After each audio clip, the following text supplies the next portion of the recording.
نمیصرف. آماده ای پسر؟ بله بله مرسی. زیر بغل. کفا رو میگم به چسبونیده. خب اوکی. دکتر جات راحتیه؟ من اوکی هم تو اوکی نیستی؟ شدن خفه میشم. من دیگه تو وایسا بزنم گفتم بیرون دیگه.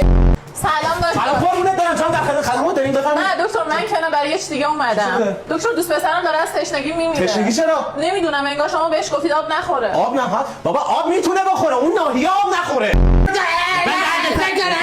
چی شده؟ هیچ بابا این رل اکس هم دارم. دخالت نکن برو الان اوکیش میکنم. ها؟ بکن دیگه. دکتر معلوم نمیشه. خب بیا اونور. مرسی دکتر ممنون. دکتر نگاه نکن. بابا اینجا گفته ترک‌هاش اومدن کندن برو اونور.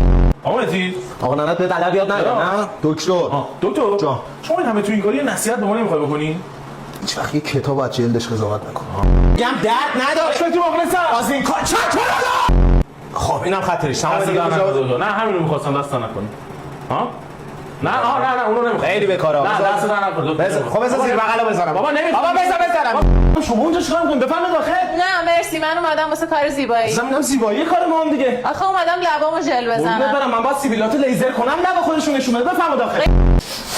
چه بوگای میدی؟ هفته پیش زنگ گفتی همون هم برم دیگه. یه هفته از همون احمق شرایط بعد لیزره نه قبلش. نظرت دست اسپرسو بدیم همین کنج مریض اومد گفت شات همون بیشتر بزن یه شات اسپرسو بدیم دستش.